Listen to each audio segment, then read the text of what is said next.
guys, and welcome back to another Doctor Who review. In today's review, I'm taking a look at something rather different, but something that has quite honestly taken the place as one of my favourite Doctor Who pieces in my collection, and that's the 1/6 scale TARDIS kit, as produced by Jamie Bate. Now, Jamie has been producing these TARDIS kits for some time, and you can usually find him on the Big Chief Studios fan page on Facebook, or on his eBay shop, Out of the Frying Pan. As the scale suggests, these TARDISes are in scale with Big Chief Studios figures, and Jamie produces kits of all the major police box props used on the show from 1963, which is particularly nice if you're a classic series fan who wishes his fourth Doctor figure had someplace to live, which is exactly what I did. So Jamie very kindly put together a kit to replicate the original Peter Prokaki prop as it appeared towards the end of its life in season 13 of Doctor Who, the same season as Big Chief's own fourth Doctor figure. When the kit arrived, it was incredibly well packaged, with all of the separate pieces clearly marked as to what was what, making it easy to know what should go where. The kit came with all of the main pieces needed for the finished box, including the sign box and door sign decals, and the beacon for the roof.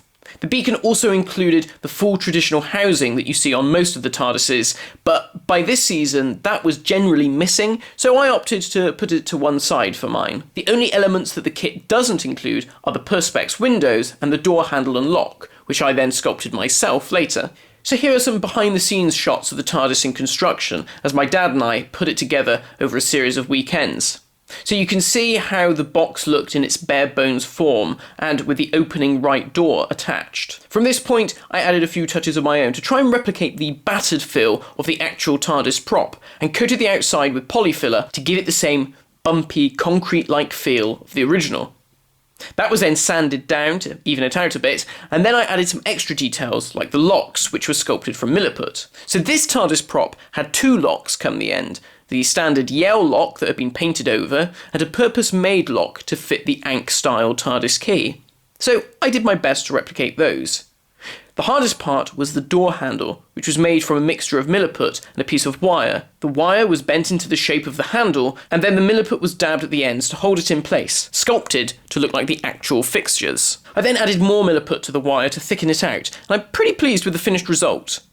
I also added the 4 bolts seen on the original prop, again using milliput, and also sculpted the hinges that were attached to the roof at this time to finish it off. I know these are tiny details that most sane people don't notice, but I wanted to add them to give it its character. I did a ton of research into this prop with the help of the incredible reference material at the TARDIS Builders website, which really paid off. One of the details that I like about this box, which Jamie perfectly replicated, was the clover-style posts above the front doors. I was very impressed with how he replicated them on such a small scale, and it really helps complete the look of the front of this box. The TARDIS was then painted with a primer before giving it its first coat of blue paint, this very bright electric blue.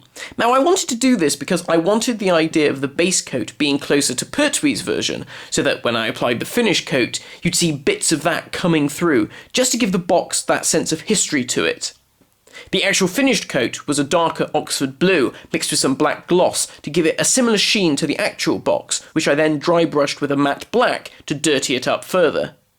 The thing I really wanted to go for was that this box was meant to look old and tatty, because it was. It had been in use for 12 years by this point and had been refurbished so many times. Jamie did an amazing job of capturing those details in this kit, with this large strip along the bottom that doesn't look like any of the other sides. Well, that was where the prop guys had to fix it up, where it was falling to bits. And I love that about this box. It really is hodgepodge. Nothing is quite parallel. The signs across the top aren't all the same, and you really get a sense that this thing has been on some adventures, which is perfect for the TARDIS. It should be beaten and battered after everything it goes through. The windows went on next, with the pieces of Perspex having been cut to size with a piece of textured polythene added to give the windows that pebbled appearance, which I then painted with some watered down black paint to make them look dirty. The pebbled effect isn't quite as prominent as I'd like, but it does do the job. With the windows in place, the frames were glued on, and then the decals were added. I also gave a slightly dirty wash to the door sign, again trying to replicate the tatty look of the prop. Finally, I painted the inside of the beacon white to give it that foggy look of the original and glued it into place. And hey presto, a replica of the TARDIS as seen in season 13, perfect for my Big Chief 4th Doctor figure. Now, I cannot recommend one of these kits highly enough. It was very easy to put together, and it was incredibly exciting to see it all fall into place over the time my dad and I worked on it. I wouldn't have had a clue how to build one from scratch, so having Jamie do all the hard work with the perfect measurements and all the wood cutting made life so much easier. I mean, we basically just glued the bits together and painted it. Like I mentioned at the start, Jamie makes all versions of the Tardis, so do contact him for a quote if you would like a kit of your own. So thank you for watching, guys, and I'll see you again soon.